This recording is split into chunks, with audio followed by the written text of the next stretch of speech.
You know it's super fly when Day Bar is opened. Hip-hop review, news, plus breaking new artists, pop culture, current events with an urban view of it. This is all things hip-hop, delivered raw, unpolitically correct, the fans' perspective, putting all artists in check. Dope content, current hot by remarkable men. Our thoughts, clearly. Welcome to Audio Theory. Yo, welcome back to the Audio Theory podcast. If you're new to the channel, please hit subscribe as well as the like button. We have a special guest today, but before we introduce him and get into all the nitty gritty, how are you doing, Danny? What's good? How you been? Doing good, man. Recovering from a very hectic weekend. We actually have Blair in South Florida. So the cameras didn't work out that we couldn't be in the same screen, but he's actually downstairs. We're both recovering from a hangover, but life is good. But I'm very excited about this guest. Let the people know what we have this week. Yeah, we got the one and only Dubwork. Really interested to get into all of your music because we, of course, heard the album as well as the previous projects. Absolute fire tracks back to back. So excited to have you on, and thanks for joining. Dope. I'm happy to be on here. I'm happy to talk to y'all. I'm happy to talk music. I'm hyped. Yeah, but not just music. I feel like I was trying to go through as much as possible. It's like entrepreneur, marketing expert, digital, like crypto. Yeah, I do everything. Yeah. We can talk about everything because I do a little bit of everything. So yeah, I'm definitely down with talking about whatever we want to talk about. I'm with it all. That's awesome. Let's get into it. That's awesome. So we like to do a little quick fire round just to get like the nerves out the way. So just stupid shit. So quick response. Chick-fil-A sandwich or Popeye chicken sandwich? Sheesh. Damn. I guess I'm gonna go with the Chick-fil-A. Really? Definitely Chick-fil-A. I'm gonna go with Chick-fil-A because Chick-fil-A was on my college campus and I just got used to that shit late night, like Chick-fil-A. So more nostalgia than actually it being better because it's not better. Yeah. It's the pickles that they throw in there throw me off, bro. It's just throw me off. I'm like, Oh, you don't like them? I don't like them. I don't like okay. pickles. I was gonna say that's like the one reason why I like them. Oh, that's what. Jeez, the pickles throw me off. All right, bet. All right, good response. Chick-fil-A for you then. All right, Blair, what question you got? I mean, this one's a bit more of a loaded question, but Tupac or Biggie? Whoa. Sheesh. Big, definitely Big. Yo, I love Big, man. I love Pac too, but I'm just more attached to Big because like I feel like I come from the tree of Big. Like I always talk about like how rappers come from like, I feel like Big is like, I come from that type of like his delivery, his way he uses his words. Like I learned how to rap from like Big, so Big for me personally. But I love Pac. I love Pac's passion. I love how Pac deliver. I love his delivery and his like the grittiness of his passion. But Big is just like, he's from New York. I'm from New York. He died 2 days after my birthday. Like I remember when Big died. Like I remember my mom telling me like, "Oh, yo, tú sabías que se murió, eh?" Yo, what? Nah. So yeah, like definitely. Yeah, how old are you? I was when Big, damn, yo, shit. How old was I when Big died? Yo, I feel like I was like 7, maybe. Yeah, I can't remember. I might have been like, damn, it might have been like, damn, yo, I really don't know. Maybe 9. Okay, yeah, obviously young enough that your parents had to tell you what really happened. Yeah, maybe 9, 10. I don't remember, but I something like that, 9 or 10. I know I remember her telling me though, like, yo, nah. Yeah, that's tough. Yeah, because as a kid, you don't understand anything, but obviously you already were probably into music at that point, so like, no way, kind of thing. Yeah, nah, it was super crazy to me, because I was like sneak listening to Big. Like, my mom was like, nah, you can't listen to this. This is too crazy. So I was like, nah, that's crazy, man. Crazy. Did you see the that documentary that came out? I think like a month or two ago? ago? I watched it. I can't watch Big shit. Like, it fucks me up so much. Like, I still can't hear, like, there's some days, depending on the day, if I hear Juicy, I'm like, oh God, this song is so fire, man. Yeah. It's like the best song of all time to me, like the greatest hip hop song of all time, just for like what he's talking about, the motivational shit that he's saying on there. So like, yeah, I saw it like last week and I was like choking up the whole time watching it, like, damn. Yeah, I would think so, because this is probably the one that's most like, you see the human in this one. Yeah, man. Yeah. I like that one a lot because it showed him talking more. Like it wasn't just performance footage. It was like him in the background, like talking and being big. So it was super dope to watch. Yeah. Yeah, 100%. All right, another question. Probably might be related. You brought up your mom now, but probably maybe more to do with like your upbringing. So I know you're Dominican. Yeah. So your preferred way to get plátanos made? Mango, fried, like maduro? Like what's your favorite way to eat plátanos? Pause if that came across the wrong way. Nah.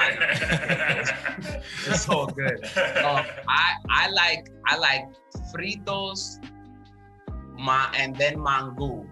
I don't like like hervido, like I don't like it like that. Like when like it's soft?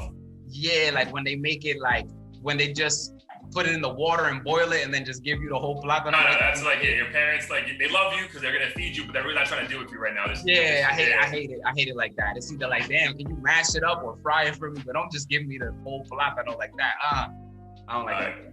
I bet. So Blair, that's like a green banana is how like we eat in DR. So that's like the staple of like every Dominican like dish has plátano at some point. Yeah, I was about to say, I was like, I have no idea what you're talking about. But yeah, I was about to say I just had a plátano. You about to pull it? Is it different than plantains? Is it similar to plantain? Oh, okay, same shit. It is. Oh, dope. Okay. Yeah, we just like make it dope in every kind of way. But I bet. Yeah, for me it's mango. I actually had mango over the weekend in New York, and I was like, oh my god, this is why I came back. This is mango it's just so heavy. Like if I have a mango, I need a nap after it. It's so heavy. Yo, so I was doing keto a few years ago, and then I went to visit, and my grandma was trying to make me plátano. I was like, Grandma, you know there's like 35 grams of carbs in one plátano? I can't be eating shit like that. I know she wasn't trying to hear that shit. Nah, she's like, that bien, mitad. I was like, all right, fine, we'll do it. I play one more question before we get into the interview. Yeah, so this one will be less predictable, I think. But Jay-Z or Nas? Oh. I mean, yo, it's I love Nas, but Hov is Hov, man. I love Hov. Hov is somebody also that I feel like I'm under that tree. Like he taught me how to, you can't just do this one thing. You have to be nice at every type of rap, everything. Your interview gotta be dope. Everything gotta be dope. Like, so Hov. Even though I love Nas, like I started with Nas. Nas is like, I gotta be in a Nas mood. Like when I'm in a Nas mood, I might go Nas all day. Like we Nasing all day. But Hov is just like a general. I could bump some Hov whenever. Like I need Hov.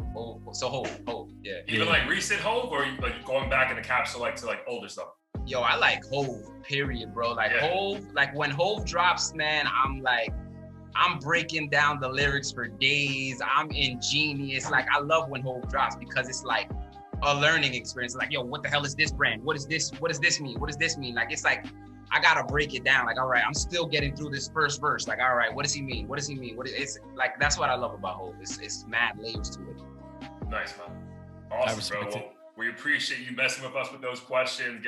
Get the nerves out for all of us. Let's dive into it, man. So obviously we kind of got introduced to you by my brother Chris Leoden. He put us on, let us know you were dropping an album really soon, so we peeped that. Up by 20, which is phenomenal, by the way. We'll get into that in a few. But who is Dubwork? Let the people know about your background and like how you got to this point today. So Dubwork is I'm Dubwork, and Dubwork means up by 20. So that's just telling you a little bit about the album. It's kind of like a self-titled album, but I wanted to like make it weird. So who is Dubwork? Dubwork is I'm an Afro-Dominican artist from Uptown. I was raised in Jersey. I also went to school in DC. I went to Howard University. I feel like I'm like a book of many pages, so there's like a lot of layers to me. I also do Airbnb consulting. I do marketing. I help with marketing. I'm a father. I play sports. I do so much shit. Like I do so much shit. It depends what day you catch me. You might catch me doing something else. You might catch me on a skateboard. You might catch me on I do so much shit. So it depends what day you catch me. What Lenny or what Dubwork you're gonna catch. That's amazing. So when someone asks you about the music though, do you prefer to be called like an artist, or like do you like the rapper title itself? Yeah, nah. I feel like I like artists more than rapper because I feel like I'm not just a rapper. I feel like I might wake up one day and be like, yo, man, I'm about to make a bachata. And I feel like I could definitely do it. Like, or I'm going to make a salsa and I feel like I could definitely do it. I do rap, but I can make music. Like I make music, you know what I mean? Not just rap. At what point did you start taking the rapper side of things seriously? So I was rapping since high school, like not like writing songs, but always having bars. Like I always like to have bars ready for like, okay, if they're ciphering, I gotta have a verse. So I always would like to have bars ready. But it wasn't until I got to Howard and got to college that I started to like learn to formulate songs, like learn to make them into whole songs and not just freestyles. Because everything was just bars, freestyles. I just want to give you 50 to 100 bars straight. And then when I got to school, I was like, all right, that's fun, but I gotta kind of learn how to make songs. So then I learned how to more make songs at school, and that's when I really started to be an artist, I'd say. So what did you learn from like school classes, or you just practice on your craft over and over? Yeah, I learned from just like listening to songs and listening to the formats and like counting out the 16s. Like I didn't know what a 16 was before, like, because I just used to just write mad rap, like mad bars. So I used to know a 16 by like how it sounded, like how it ends. This is the 16 because it sounds like this is where it's supposed to end. Yeah. So that's how I learned to like count. Like, okay, you see how he ends it right here? Like, and mad of my friends learned that way too. Like they didn't know how to count bars. They just learned like by the sound of it. Like, okay, it's weird to explain, but like how the music is supposed to end on the 16th or on the 12th or on the 8th. So I just learned like, okay, it's supposed to stop here, and then I would just experiment with it. All right, let me try to do a long 8-bar hook, or let me try to do a 12-bar hook and see.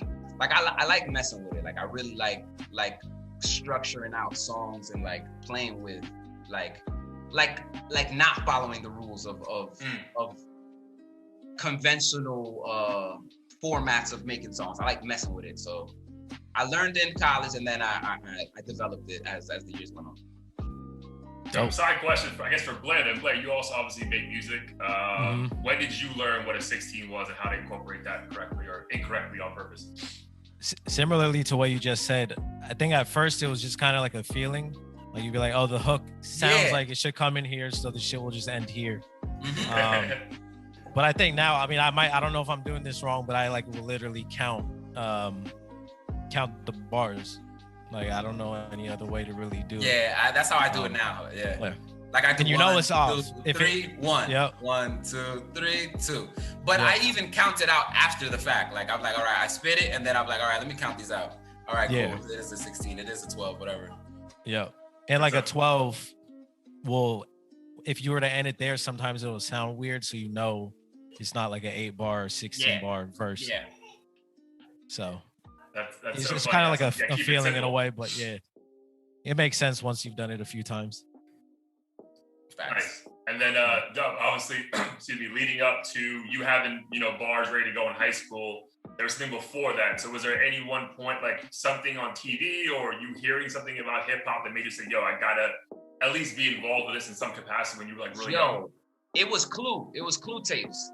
So DJ Clue tapes and the freestyles on there, like when it'd be the Locks freestyling or Mace freestyles, like freestyles is what got me into it. I was like, nah, this shit is way too fire. Like, cause when you first hear about a freestyle, you like, yo, for real, they are really just going off the top and all this crazy shit.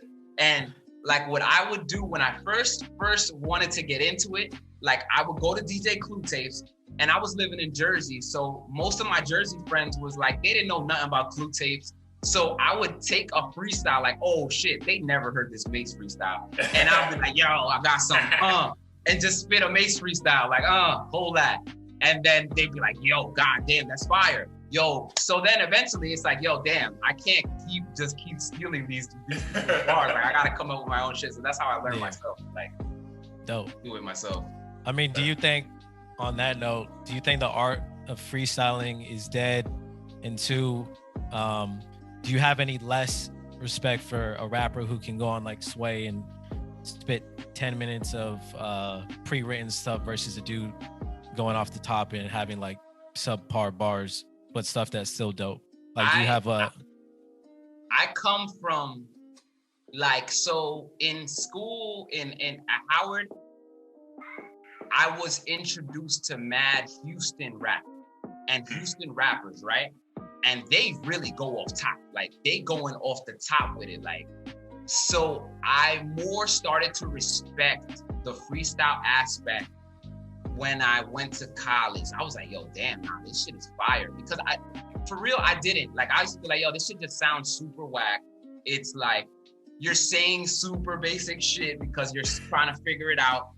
But nah, like, I started to respect it because I know mad people that are mad nice off the top. Like, I have my cousin that, bruh, it's like, I'd be like, yo, what? Like, it's legendary off the top bars. Like, off the top legendary. He's spitting anything that's around him and creating punchlines and then putting layers to it. I'm like, yo, nah, this kid is too fire. It's too fire. So I love freestyle. I love off the top, but I'm more of it takes me a little bit to get the off the top. Like, all right, let's get it. And then we going off the top crazy. But I'm always gonna come ready if we, you know what I mean? If we're not playing around, I'm gonna come with some bars. Nice. Got it. It's so funny that you brought up that you would like spit like other people's lyrics to your friends in Jersey. So I grew up in India, like for my youth.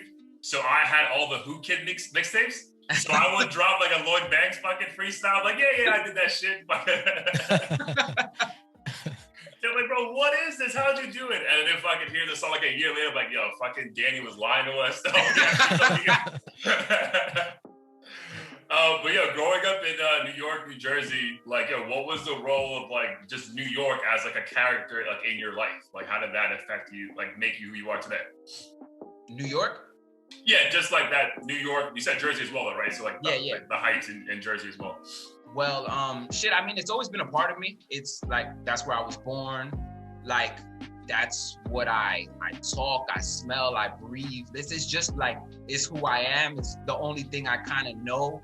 And it's what has taught me, like, my principles in music, my principles of like the streets of, you know, not snitching and not doing certain things and carrying yourself a certain way and having self-respect for yourself. So it's super a part of me. Like, I feel like I'm a New Yorker OD, like OD. As much as I try to escape all the time, because I'm always somewhere else, but I'm a New Yorker through and through. Nice. And as well, like when I was listening to your music, so the first thing I noticed when I went to your profile is I played the Dime Que Lo Que song. Yeah. And for a minute, I was like, did I go to the wrong profile? Because I was like, because everything was in Spanish, but I remember you were Dominican, but I was like, damn, this whole verse is in Spanish or whatever, which I thought was dope. And then even in some of your other songs, you throw in Spanish phrases here and there. So just curious how being Dominican has shaped like your artistry, especially because I know there's a ton of other like Dominican or even Puerto Rican rappers who don't seem to incorporate Spanish in that their like own culture into the music. So curious about that. Shit, man. Well, so I started doing like Spanglish and Spanish rap because of my boy Gordo Brega. He's a DC artist. He does hip hop, he does Spanish, he does Spanglish. So he's the one that got me more into it. He's like, yo, bro, you need to like incorporate more spitting Spanish with the English and sometimes just doing straight Spanish. And it was just like a challenge to me. It was something that I was like, yo, hell yeah. Like, why not? Like, I am Dominican, I am Spanish, and why not incorporate it? Why not like show that part of me? And because it's who I am, and I've been listening to Spanish music my whole life, parties, everything. And my uncles always played the congas at all of our events and shit, like all of our birthday parties. So it's super a part of me. And even when they used to be playing the congas, I'd always like catch myself like trying to rap to the congas and stuff. So it's just like a part of me. And I always hear how you can rap on these Spanish samples. So I'm like, yo, yeah, I want people to see how dope it is to be Dominican and how dope it is to be Latino and our whole like family shit that we got going on. Like, it's super dope to me, and I want to bring that to the world. Like, I feel like the Latino culture is not like it's on the up and up. It's coming, but like it's like I feel like we still haven't fully just showed exactly what it is to be, you know what I mean, what it is to be us. So it's super important, super important. And I feel like, I honestly feel like I'm like not to be a dick, like I feel like I'm a cool enough person to kind of bring it forward. Like, yo, look, this shit is cool and I'm cool and I'm normal and I can spit like you know, like y'all can spit. It's not like I'm spitting with like a Spanish, like that's always been important to me, that I'm not like sounding super Spanish, but then I can flip it and then sound super Spanish and be Spanish. But like when I'm spitting, I'm not like, I don't even want to say it so nobody gets offended. You know, like I like to sound a certain way. Yeah. No, it sounded effortless for sure. And that's why I was like surprised more people haven't been doing that, because it's not like it sounds corny or try hard or anything. It's just like you. So I think that's dope. Yeah, I think what helps when you like randomly put it in like songs, like your song specifically, because I think like it'll catch people off guard. Like, yo, damn, I didn't even know he was Dominican if I never even like heard his shit before. Yeah, that's what it is for everybody. That like nobody believes I'm Dominican. I gotta fucking bust out and dance a bachata for niggas to believe I'm Dominican. Was that how it was when you were at Howard? Did everyone just assume you were like black from New York? Oh yeah, definitely. They were super surprised when I was Dominican, like, because I was doing like Spanglish mixtapes and shit at Howard, so it was pretty weird. I'm at an all-black college doing Spanglish mixtapes. But in DC, I was like chilling in the Spanish community, and I was getting lit in that Spanish community for doing music. So it was like in the daytime, I'm chilling with like black elites, like smart people, everybody, and then the nighttime, I'm in the Spanish clique and in the club doing shows and shit. So it was super dope. It was super dope. Oh, you were doing shows back then? Yeah, hell yeah. Nice. Dope. Did some dope shows. Like opened up for like Daddy Yankee. Like we did some dope shows back then. Like. Dope shows back then. That's wild. Nice. That's awesome. And again, just like, that's gonna get a Salvador moment real quick, but obviously this just happened like a couple weeks ago, and you being from New York, I know this had to play a role in you. Like, yo, the whole DMX passing away last 2 weeks ago. Like, just what was DMX role like in you, just your upcoming youth? It's crazy because I was telling my girl, I was like, yo, I literally lost my virginity to DMX, bro. Like, which song though? Which song? I know, yeah. I'm slipping. I'm falling. I can't. No, it was to the one that he sampled La India on his first album. Was that the first album? Well, if you'll doom doom doom doom doom doom doom doom. That's the sample. But that's the sample. Okay. Yeah, that's the sample. So, but yeah, man, X showed us like how to be super vulnerable. Like X, there's mad shit with X that like X taught me. Like I always add like little prayers in my rap, like in my music. I always add, like, I don't try to be like super churchy, but I always add something that I'm like talking to God, because it's just something that it's a part of me. Like it's like, you know, I believe in God and shit. So it's always been something that's been like, my grandma has super instilled it in me. So it's just something that I like to throw in the music. And it's because of X, like it's because of X.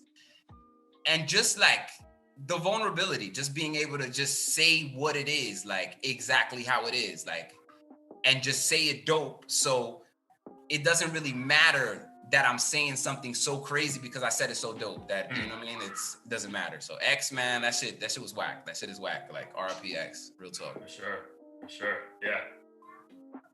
And I know, and we can dive into it now or later, but on that note, with Heavy Heart, I know you mentioned, you said something like, I forgot what my purpose is. What the fuck am I rapping for? Yeah. So I was just curious if part of that with the prayer and everything, there's a bigger purpose that you're trying to accomplish with music, or is it more so, hey, like, this is just something I'm doing for fun and I don't know why I'm attracted to it and want to keep doing it, but hopefully I figure that out one day.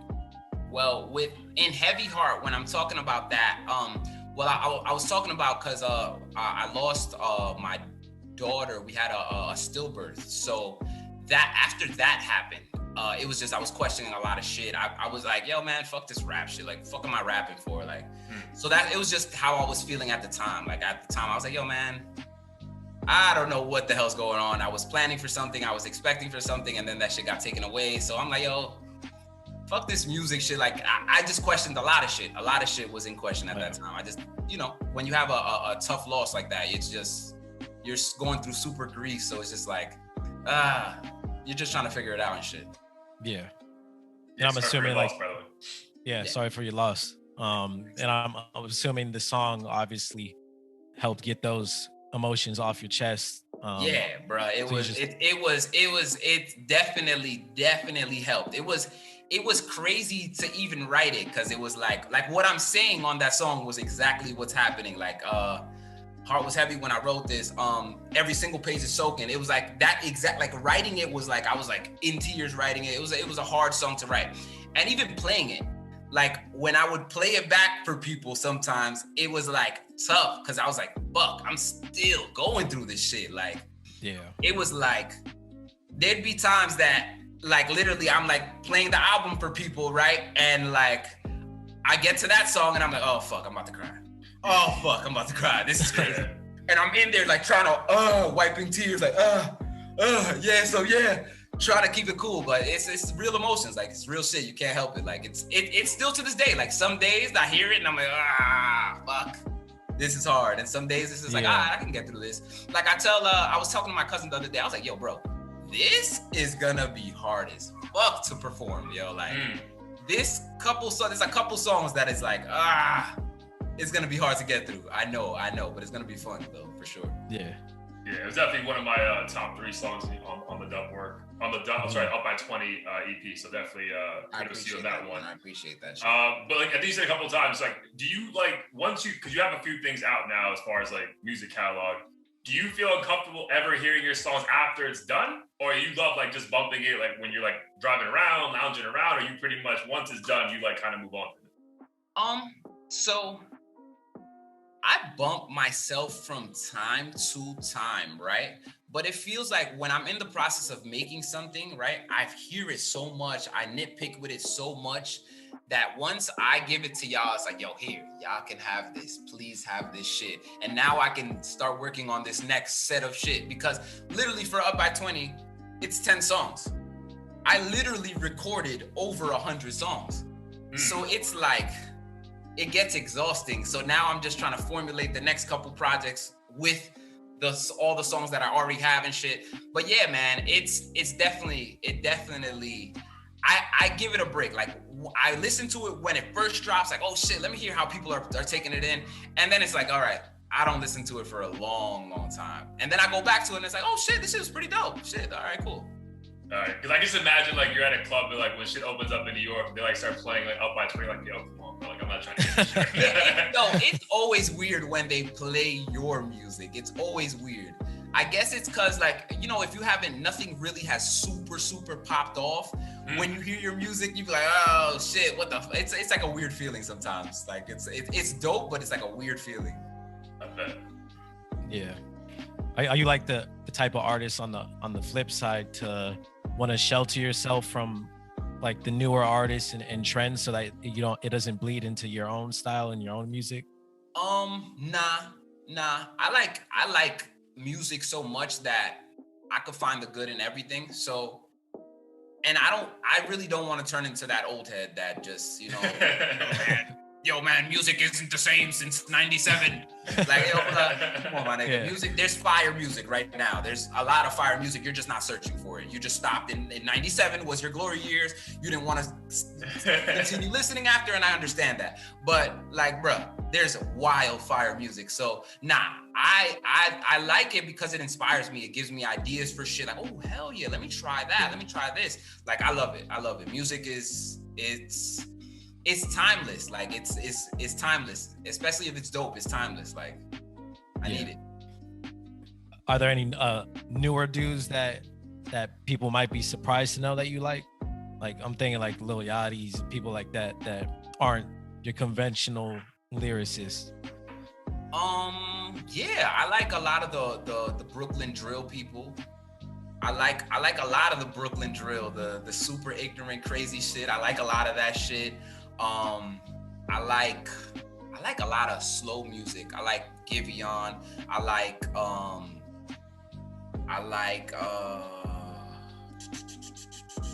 Kali Uchis a lot. Yeah. I like A-Child. I like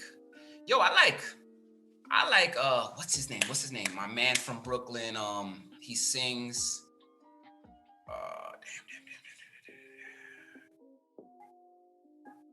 Eli. Damn, I can't remember his name now. Eli Sostre. Oh yeah. I fuck with Eli Sostre.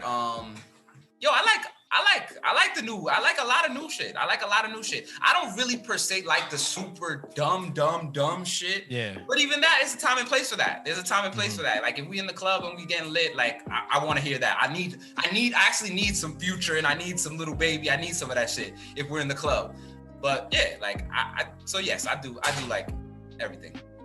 Obviously, you like bachata and like Spanish music. Is there like another like English? I like that more than anything. I like that. Really? Yeah, like it's not a party because parties change these days. People don't dance like that. So at least at a Spanish party, it's still the same shit. If we're not dancing, what are we doing here? Like, so that's what I like about it. I love the fact that, and you don't gotta be super cool in a Spanish dance scene. You just gotta have the bravery to ask somebody to dance. She's gonna say yes or no, but it's usually a yes. Like in the whole hip hop scene shit, I gotta come up with a bottle and per se, like it's extra. It's too extra. I like the old schoolness of Spanish music and hey, would you like to dance? All right, cool, let's get it. Like it's dope. I love it. Is there like a genre though, like English music that people would be surprised that you fuck with? Like, are you big into like indie rock or fucking emo shit? Like that thing people wouldn't think a dude from the Heights is fucking with. I like lo-fi. I like lo-fi hip hop a lot. I like Afro beats like crazy. I like disco Afro beats. It's like this disco Afro beats type of stuff. It's like electronic African music. It's super okay. Cool.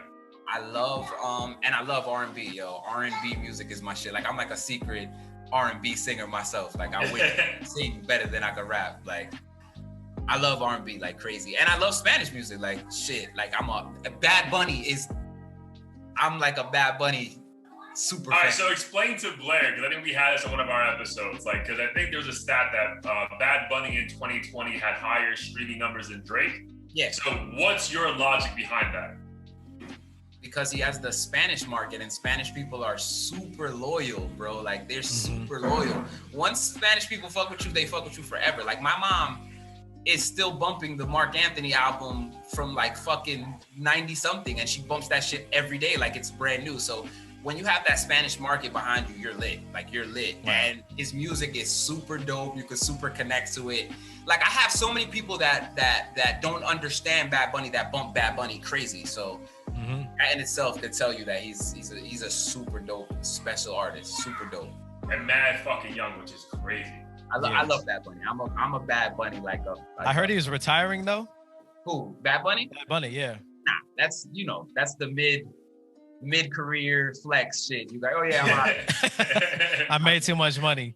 Yeah, I'm making bread. I'm gonna chill for a little while, but he's not going nowhere. I don't believe that. I mean, speaking of loyalty, because I know you brought up Bad Bunny, and that was one of the things that came to mind as far as why he was so popping. But I also thought of Tekashi 6ix9ine, not to bring him up. I know some people hate his fucking guts, but I believe he still makes like reggaeton and shit. And the audience is like, as long as the music's good, like we're not into all the antics and stuff outside of like, it doesn't seem like they're into the antics outside of the music, really. Yeah, people, I mean, I was just in DR and I was talking to a lot of people about him in DR and people's just like they honestly agree with him. I'm not saying I agree with him, but they honestly agree with him. Like, yo, man, he was in a crazy situation. What would you do? I was like, yo, man, I don't know. I can't agree with it. But I'm not a super fan of his style per se. Like, yeah, it's just not my cup of tea. Not my thing. Like, I feel why people like it, the energy behind it, but it's just not mine. It's just not my shit. Like even before the snitching shit and all that shit. It's fun to watch. I love watching it. It's definitely fun to watch. Like I love watching him tease people and do all his antics. I'm on his page all the time checking for it. But in terms of his music, I like his antics more than the music. Yeah. I like the energy though from a workout mix. Like at least that first album to work out to was pretty fucking like, yo, you feel like you could lift like 400 pounds, listen to fucking demos and shit. Yeah, probably. Yeah, it does have good energy on that joint. It does. But I be working out to weird shit, so. Name a song. Yeah. Like I'll work out to like some slow music, like no problem. And then I'm like concentrating slower, like slow grind it. Like so I don't, or I won't work out to no music at all. Like I don't need music to work out because I do music. So sometimes I'm like, yo. That's a good point. Because for me, I let you leave the gym. I'm like, well, I guess we're not working out today. I forgot my headphones. Yeah, I've left the gym and my headphones are like like that. I'm like, I super do not need music to work out like at all. Like music is always playing in my head. Like I'm literally something is playing in my head all the time. So I'm like, yeah, I don't need this shit. Fuck it. And just thinking about, I mean, you're obviously doing a ton of different things outside of music, but and you don't strike me like somebody who would want the 360 deal from like Atlantic Records or whatever. So do you have any, I guess, milestones you're trying to reach as an independent artist before you would, I guess, put your other endeavors to the side?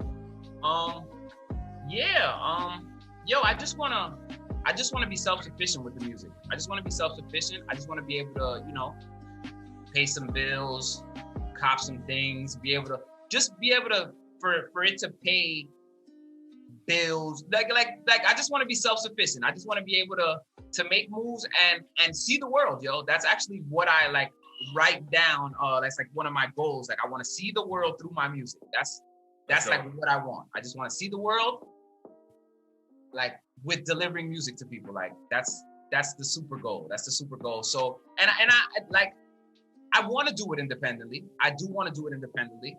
It's just mad fucking work, honestly. Like it's mad fucking work. And sometimes I'm like, fuck, man, it would be fire to not have to think about the whole entire rollout of a project. Yeah. And I mean, we did it. It was cool. We had a whole bunch of little rollouts, a whole bunch of content a month and a half prior. Every week we dropped something, but it's hard. Like that shit is not easy for you yourself. If you don't have a team, it's hard and it gets super frustrating. So I mean, super frustrating. So I understand why people sign. I understand why people label, because the independent grind is hard, bro. Like if you're going independent, you got to do everything that label would have done for you, or you're gonna miss a whole bunch of steps and miss a whole bunch of things that you could have gotten for yourself. So I always tell people, if you're gonna go independent route, just know that you're gonna wear a whole bunch of hats and you better be on point, because it's just not the music now. Like you don't have the luxury of just being able to sit back and just do music. You gotta fucking be an exec. You gotta be a marketing person. You gotta be the social media strategist. You gotta like edit videos sometimes. So you know what I mean? Like it's a lot. Can you elaborate on who we is? Is that like, do you have a circle of, say, producers, engineers? Oh, my squad. Marketers? Yeah, hell yeah. So I like to do I like to work with everybody in-house. That's what I've been trying to create the whole time. So I have one of my cousins that does my beats. I have another one of my good friends that does beats for me also. I have my other cousin, Fred Focus, and my other friend Crump that do videos and visuals for me. I like to keep it all in-house. Like I want to be self-sufficient. I want to create something that we're able to create music and make it self-sufficient, and we don't need nobody. Like it's just us. Like we create it, we drop it, we market it, we do everything. Like, and it's hard sometimes, like I said, but I'm blessed to at least have these people that help me out with this shit. I have my friend, actually, Erin. Shout to Erin. She like writes it all out for me. Like, okay, we're gonna do a 3-month plan. Like, well, how are we gonna do this? What are we gonna break down the week by week? So it's a lot goes into it. And did they develop these talents like along the way with you, or did they they just so happen to all have these talents and you reached out to them?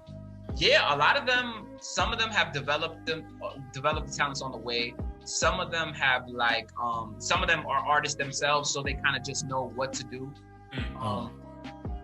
But the producers were kind of into it, but then I kind of put the fire under them by telling them, yo, bro, like I really want to do something. I really want you to do it. And like by taking them to other big studios where engineers could like really like fix their beats for them, so like they could like hear it. Like I really wanted them to be like, yo, your beats are not trash. Like, yeah, this kick might sound a little funny right now, but this is just the beginning. Like once we take it to the big stool, this shit is fire. Like your shit is dope. Yeah. Like, I just wanted them to believe in themselves. So it was a long process, but we got it. I feel like they believe in themselves now, and they lit now. They selling beats and shit now, so it's fire. Oh, that's dope. Nice. Yeah. It's always dope when the whole squad can benefit and like, you know, go along with the journey. Yeah. And learn something new. Yeah, so I guess we can dive into the project itself, which you just dropped, before we get into stuff in the future. So obviously, Up by 20, kind of like you said, like a debut album, quote unquote, because it's you, right?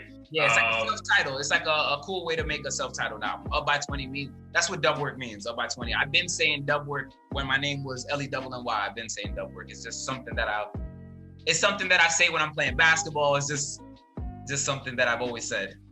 And I just love the confidence, man, to even know that more, because again, you are some up and coming artist, right? So to even like have the minds that you're up by 20 from the jump, you know, is a fire way to look at things. Nah, I appreciate that. That's what I was trying to like I wasn't trying to talk shit, but I was kind of trying to talk shit. Like I'm well prepared, and I feel like I'm ahead. Like I feel like my music is dope. I don't feel like it's better than anybody or nothing, but I feel like I just feel well prepared. So that's why I be feeling like I'm ahead by 20. Like I prepare for this shit. I take everything into account. It's not like I'm just dropping. Like we planning for this shit when we dropping. So that's why I feel like it. Like it's a team behind it. It's not no crazy. We're not just winging it. Trust me, we're not just winging it. Yeah, and the numbers show that, man. We're going to later offline, but some of your YouTube numbers are fucking insane. I'm like, bro, how is he doing this right now? So we'll go into that a little bit later. But question to you, man, we're gonna tell you about our favorite song, but do you have a favorite track, or do you not really try to ever specify one thing that stands out for you when it's obviously all your work? My favorite joint is on My Way. That's my favorite joint right now. Right now, if you ask me today, my favorite joint is On My Way, cause it's a song about my mom and my dad. So the first verse is about my mom, and the second verse is about my dad, and it's just super dope because I don't know, I just like it. It just they're the people that motivate me, and it's super dope. I talk about my dad. My dad, like, he deals with like depression and shit, so I was able to like talk about it, and he heard it, and he was like, "Yo, damn." He's actually talking to me, and he's saying that he's here for me and shit. And like, it was dope. It was a dope way to talk to them, because like sometimes in Dominican households, we're kind of weird with showing our emotions sometimes. So that's how I show my emotions through music. I always talk about my mom in my music and shit. So, and I never talk about my dad. So I was like, yo, let me show him. I feel like that's a lot of rappers, you know, in a weird way. Because I noticed that too. Like, there's always mom references, but a lot of them just avoid talking to their dad. Maybe it's that weird masculine dynamic of like, I think that's what it is. Emotions to yourself with that shit. Yeah, we're just like mama's boys and shit. It's just, you're just used to just showing your mom more love. But yeah, I definitely wanted to show my dad like some appreciation and shit, because they super important. Now that I'm a dad, like I see it. I'm like, oh shit, hell yeah, bro, this shit is crazy. Like, I can like see things through a dad's eye is crazy. Like I was watching Boys in the Hood the other day, and I've always watched Boys in the Hood, and I was always Cuba Gooding. Like I was always, but now I watched it and I was the father. I was like, oh shit, this music is fucking crazy. Like as the dad, like now that I have a kid, I'm like, yo, this is nuts. This is OD crazy, like crazy. So yeah, fathers are important, man. Damn it. How's it? We'll get back to it then, our favorite tracks, but how's being a dad, because you obviously have a young son, like how's that changed your whole approach to all this shit? It's changed it a lot, yo. It's changed it a lot. It's like, it makes me double think what I'm writing about sometimes, because my son like repeats everything. So sometimes I'm like, should I not say this? Should I not say that? Because this shit is timeless. This shit is forever now. My son is forever. If anything happens to me, he always has 4 albums right now that he could go back to, like, yo, damn, this is how my dad handled this. This is how my dad handled this. So, you know, I kind of want to be able to kind of leave a good example with the music too. Like, yo, bro, like, I can't just be talking crazy shit. Like, so it's definitely changed being more honest and being more me with the music, so that if he's listening, he knows, yeah, that is my dad. That is fronting. That's my dad. You know what I mean? Like there's nothing that I'm hiding. I'm not over embellishing nothing. It's just I just want him to know that that's Dubs. That's my dad. That was him. You know what I mean? That's it. So is it less about being less about sugarcoating and omitting things from your music and more so just not exaggerating certain things too much and it's more about glorifying it, I guess, if it's negative? It's more, just more about being super real, like being super me and being super honest to myself. Like it's more about that, just being super real with it and just being honest and not fronting. Not fronting. Like there's no need to front because people can relate to you not fronting way more than you telling them, it's 100 bottles in the club. Like what club? The clubs are closed. What club are you talking about? Like they could relate to like way more real shit than you talking crazy shit that the average person doesn't do anyway. So yeah. Nice. All right, we'll jump back into some of the tracks then on the EP because again, this shit was great. I'm glad that my brother put me on. Obviously, Up by 20 was my favorite. Just again, it was the cockiness. That shit was New York. Like even if I didn't know where you were from, I'm like, he's fucking from New York for sure. Yeah. I was just telling Blair this when I got back from the gym. On My Way was actually my second favorite track. Okay, I didn't pick up, so I'm glad we have you here to explain the concept of the song. I took it as a way like the album's coming to an end. And it's kind of like you just saying out loud, like, yo, this shit's all gonna work out. Like, that is what I'm saying. The hook. Okay. So the hook is that. Yeah. But okay. The bars are about my parents. Right. And it's because of them. It's like they're my inspiration. So it's like I'm talking to my parents, and I'm like, yo, I got y'all. Don't worry. This shit is all. I just feel it's on the way. It's like I'm telling them, like, yo, man, I know it's taking a little time, but I got y'all. This shit is gonna work out. I'm gonna get y'all all the shit that I said I was gonna get y'all when I was little. So it's it is like a kind of a wrapping up the album type of thing. And then that's why after hours it's just like, all right, let's just chill. We're chilling now. That's one of Blair's favorite songs. Yeah, that might be my favorite one. Everything, the beat, the hook, it just put me in a good mood. I was like, I'm ready to fucking quit work right now and go get a blunt, go get a drink, whatever. Yeah, that was the point of that one. That was the point of let's get off all this heavy shit and let's just chill. Let's have fun. Yeah. And the album on some chill shit and get into some cool shit. But because I feel like it was that whole album is therapy for me. It's just me talking about mad crazy shit and mad everything. But it was a fun album to do for sure. A fun album to do. It was like super therapy. Yeah, because I kind of got that as well on my way. I feel like obviously you're talking to your parents, but I feel like in a subconscious way, you're also talking to yourself. Yes, right? Like you're reminding yourself like this is gonna be alright. Just chill.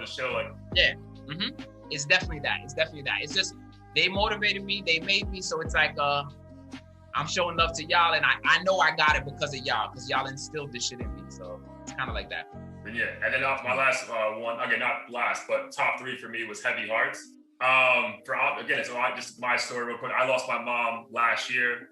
Blair lost his brother like 4 months ago, right, Blair? So like that song is we like text him like, yo, this is the one. Like, yo, just hear this one. So appreciate that one. Again, you sharing your emotions to that one too. But I kind of love the entire 10 tracks because I feel like, tell me if I'm wrong, like low-key, I feel like you're kind of talking to your mom in some way in like most tracks. Like, did you like kind of have it in the back of your mind as well? Or you kind of just sound like that? I mean, it's weird. Like my mom is always in the back of my head. The way she taught me how to think, like being positive, trying to have positive affirmations. So it's like a lot of it, I'm talking to my mom. On the road, I'm talking to my mom. Like, I'm like, yo, you about to retirement back in DR. We don't do Florida Keys. Like, I'm talking. Right. It'd be automatic when she puts the button that it gives something that's there for comfort. That's talking about her remote control in DR. Like, that's the door that opens the remote control. Like, it's mad shit that I talk about that. It's like, she hears it and she knows it's for her. Like, it's just little dope shit that I always like doing shit. Like, I talked about my mom pretty much every album. Some way, some form, I talk about my mom. That's sick, man. Yeah, and it comes out beautifully, man. So it doesn't feel like forced either, which is super dope. Yeah, I feel like it takes a lot of skill to talk about heavy subjects or get emotional on the track and still make it sound good. And to the point where some people won't even realize how deep it is. They're like, oh, this shit just bumps or whatever. But throughout the whole album, regardless of how deep it got, it felt good to listen to. Yeah, that's what I super wanted to do. I wanted it to be sonically good. Like overall, because yeah, I wanted to get this shit off because it was therapy to me and I had mad things that I had to get off, right? But I really wanted it to sound good and get the emotions off. So I wanted it to be like, overall, damn, this is good music. But he's actually talking some real shit in this good music. Like, I really wanted it to be good music, though, overall. Yeah. Blady, you want to talk about any specific tracks for you, or was After Hours those other two pretty much the main ones? Tough. It was really tough to pick a favorite. After Hours, like I mentioned, that one made me want to stop everything I was doing and just get a beer from the fridge. But I think, Up by 20 was a great way to start, as was Find Me a Way. I really like Convenient Amnesia. That one kind of felt like a Fab type single or something to me. I could see a dope ass music video for that. On that note, how many music videos do you have for these tracks? Yeah. We have a Find Me a Way visual, and we have a Convenient Amnesia visual actually.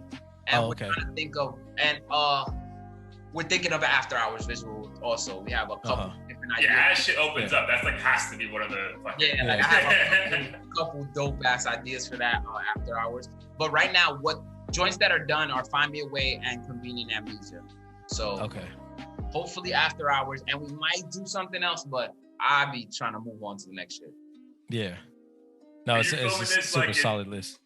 And are you filming this like where you're at right now? Because obviously I know you've been traveling. You're from New York. Like, where's like all these films already taking place? I filmed Find Me a Way and Convenient Amnesia before I left in February.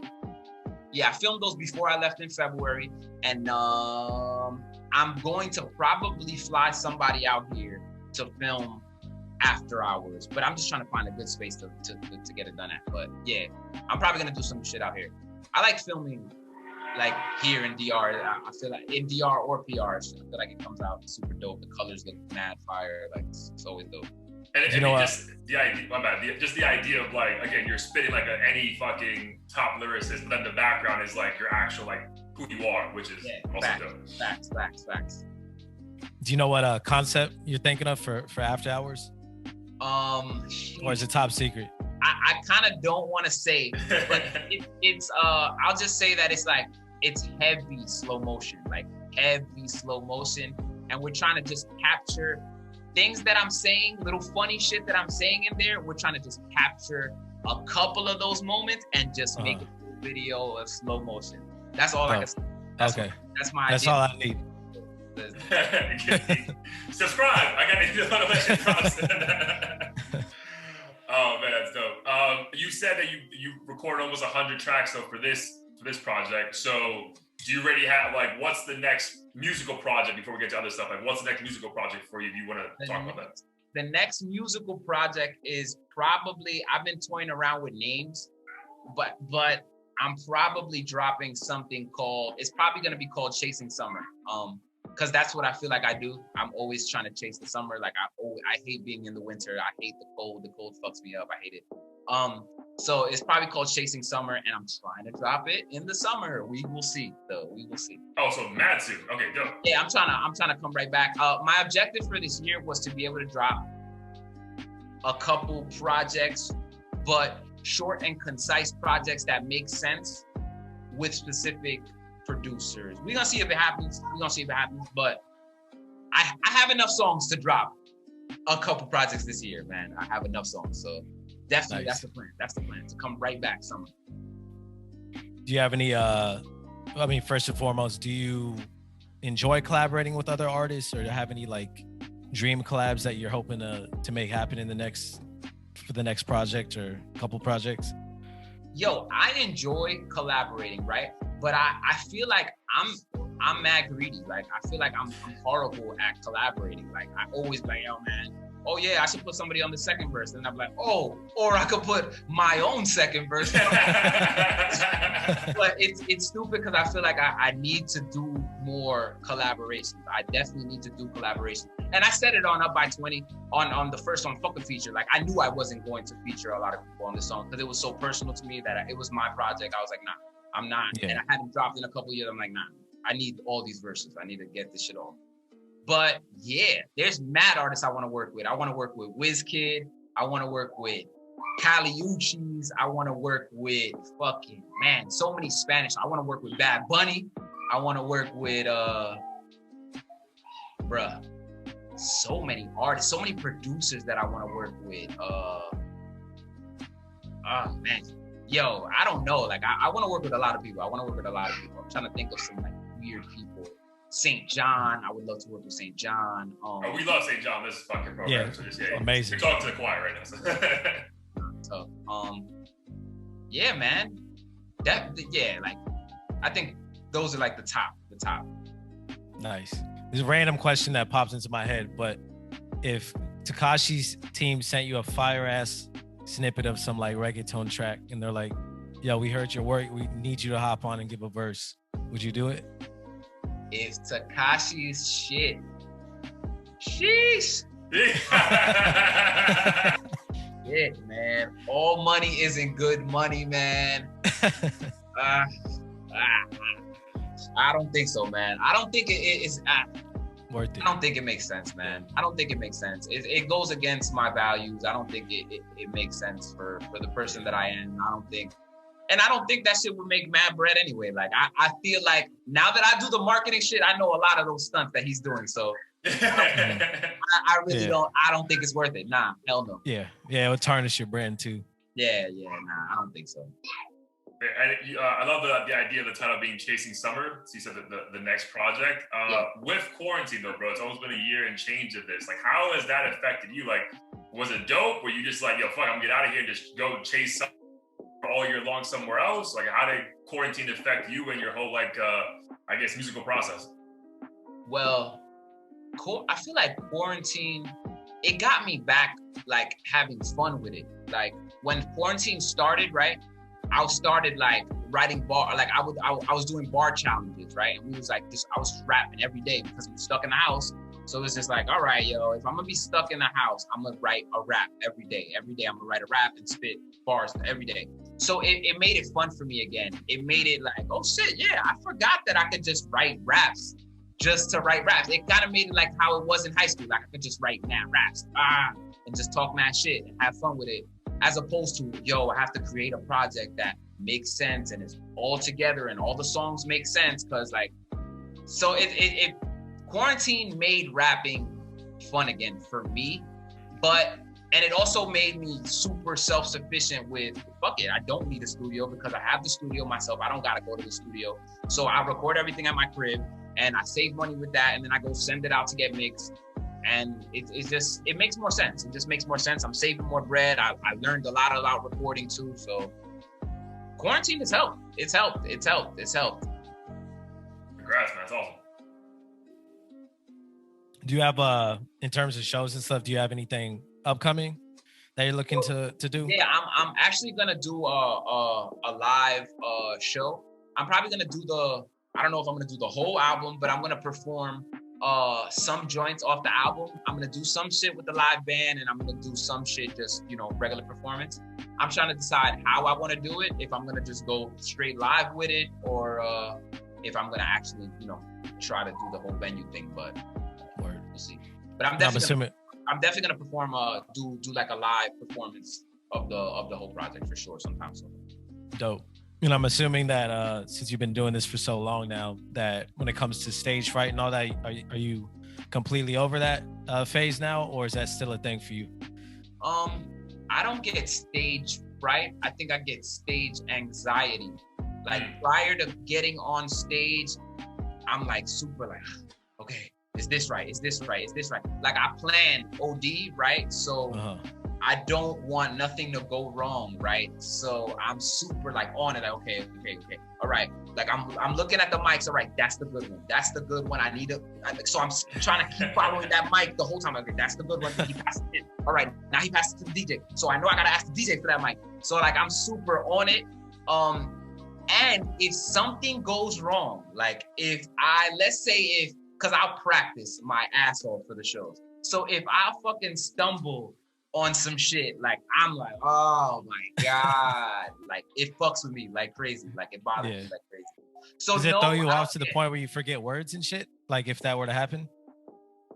Well, it's happened. I mean, it's okay. definitely happened. Yo, bro, I've forgotten a whole verse before and literally was just repeating one line over and over. And did the crowd, did you tell the crowd, the crowd was just so fucking like in the moment, they didn't give a fuck?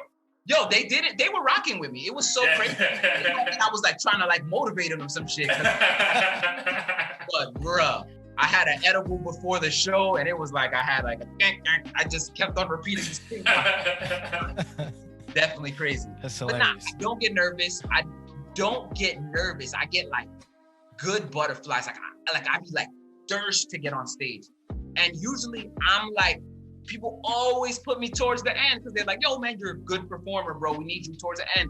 But I'd be like, yo, man, I just want to perform for the most people. So if the most people are here to begin with, I'll start this shit off. I don't give a fuck about closing it. I just want to perform for the most people and be able to like affect the most people. So yeah, that's the most with performing. That the most important things. Do you already have like an idea of like these are the shows? Like it's just like at some point you're gonna make the shows happen, or like you already like have like I'm gonna have people opening up for me in like a month at this venue in New York, or like you just know it's just like an idea as of right now. You already have like set dates for this. When I put shows together.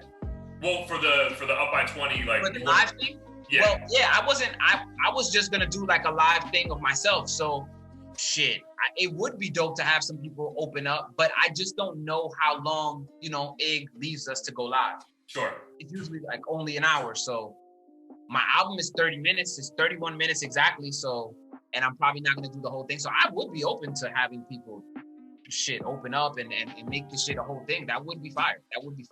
But I just want to make sure that we do it within that hour time frame of the Ig Live shit. Gotcha. All right, bet. So it was literally going to be on like a social media platform. I was thinking like you had a fucking like actual venue. Yeah, that's what I was seeing. That's my dilemma. It's like, do I do a venue, but we're not supposed to have people in a venue, so it's hard to bring people out to a venue, or should I just do a live thing, like on Ig TV, Ig Live, and just go live and have people come into the live and just perform somewhere dope, like kind of like a versus type of thing. But yeah, we'll see. We'll see what happens. I'm excited for that.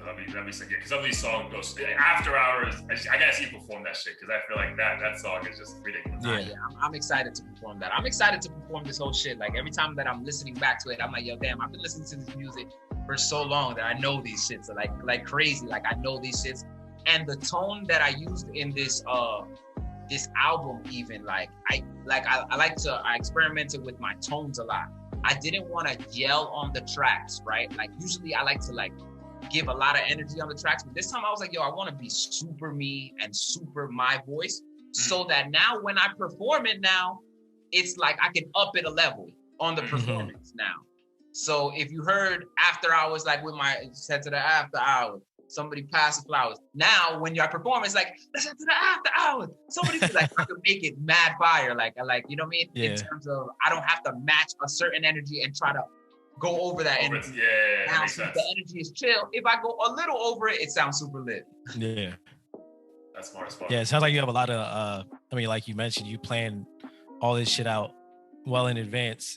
And for someone who's listening, they might think it was, an accident, or, you just got sick of yelling and chose to fucking tone it down on these tracks, but you thought far in advance of how I was thinking for performance purposes, it's because there's some songs in the past that I'm screaming and I gotta match that energy every time.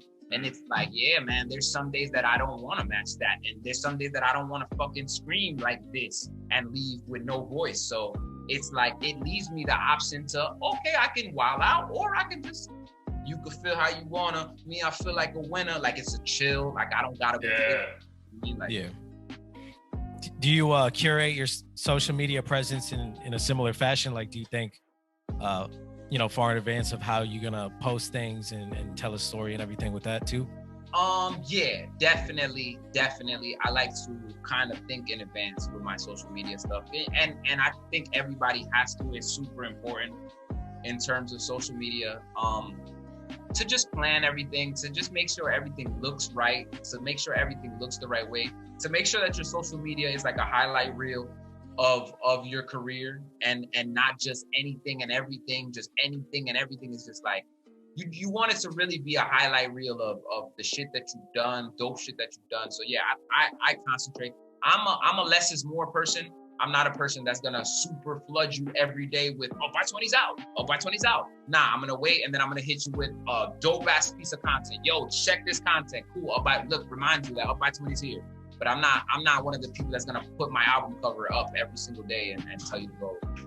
If you fuck with it, you fuck with it, and if you don't, you'll catch up later, and that's fine too. That this is all my bread when you catch up, so I'm fine with you catching up later. Yeah. Yeah, I think the best line I heard last week was by Andrew Schultz. He said, haters and admirators still pay the same price of admission. So exactly, bro. Exactly. I don't care. Tune in later, tune in whenever, just tune in. That's dope, man. And just it's almost like, not to wrap it up, but like what's some advice you would give? You gave some great advice right now on social media, but what's some advice you would give someone who's like trying to become like something in this music business? Like, what advice would you give to them? Because I feel like you kind of give advice on the album, like, yo, keep at it, keep going. But like, what's some kind of like heartfelt advice? Like, yo, like, I'm fucking 30. I'm not trying to drop a fucking album right now. No one's listening to this. Like, what advice would you give that person? Yo, the be true to yourself, OD. Like, super be true to yourself.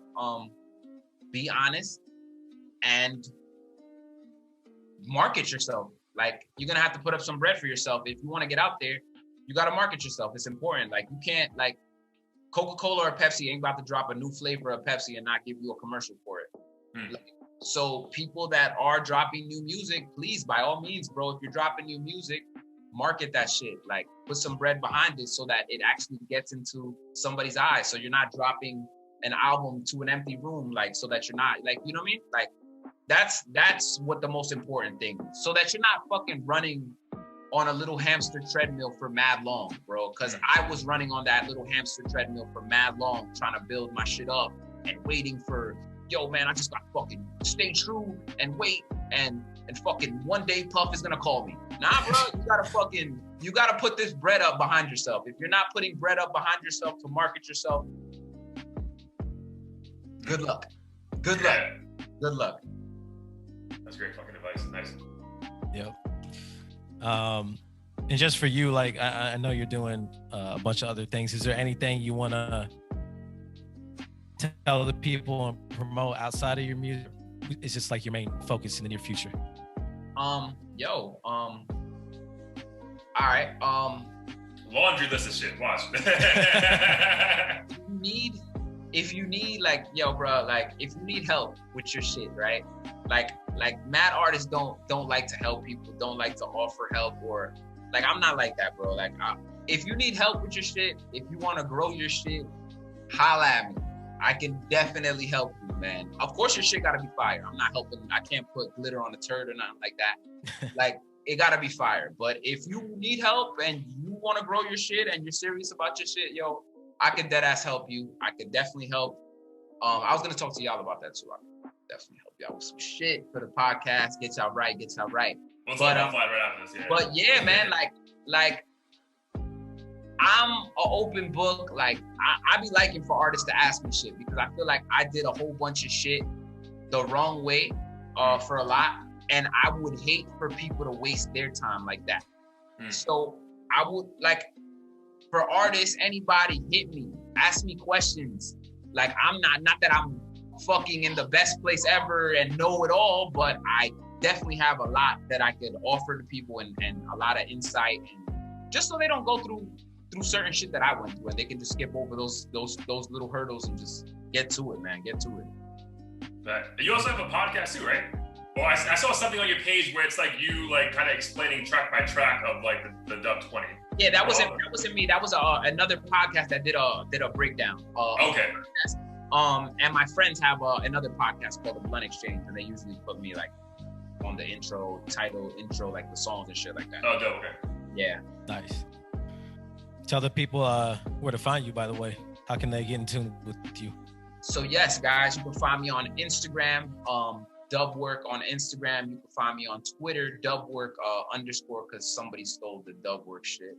You can find dubworkmusic.com is my website. Hopefully it's up.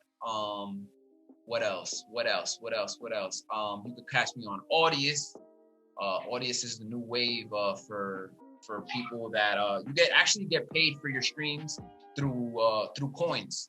It's a little crypto space. You get paid through your shit through coins, which is super dope. So if y'all artists aren't on that, get on that, because they are definitely paying bread for straight streams. I have a boy of mine that just got paid 30 bands for streams. Damn. For streams, like, so I was like, oh yeah, I'm on this shit. 30 bands yeah, worth the crypto?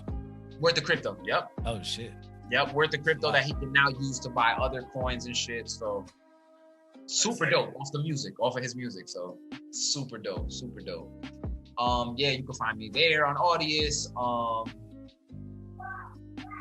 And you can find me, I don't know, anywhere. I'm always around, bro. I'm always in the streets. I'm always out here. You can find me right now. You can find me in PR. Yeah. But I'm in PR. I'm about to be networking, trying to network with some artists out here, some producers out here, and just get it popping out here. See what we can create. I actually was trying to work on a kids album, but we're gonna see how that happens. What happens with that? That'd be dope. You should do like a Dora the Explorer Spanish remix or something. Yo, bro, I'm trying to get this.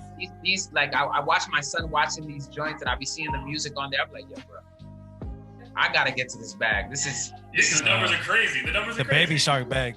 Like, I can definitely make some of this music, bro. Like, oh, waffles, pancakes. All right, man. Well, Lenny, Dubwork, bro, we appreciate you, man. Like, honestly, great hour chopping it up, man. Like, it gave so much insight to who you are as a person. Honestly, but not for nothing, bro, not to show anybody, including my brother and other guests we've had. Your energy was phenomenal, though, because we were like, yo, it's a Monday. I know it's late, and yo, you came in from the jump like this. I'm like, yo, I'm good to go, bro. Fuck it, let's fucking do this shit. So we appreciate you, dog. I appreciate you now, man. It's lit. It's lit, man. I thank y'all for having me. Real talk, y'all are like the second or third people to have me, so I super appreciate this shit, man. Thank you. And people, go get that Up by 20. Go stream that Up by 20, please. This shit is out right now on all platforms. It's lit, man. Awesome, brother. We appreciate you. Stay online real quick, offline. We'll catch up. And Blair, my dude, I'll see you in a bit. All right. Yes, sir. Peace.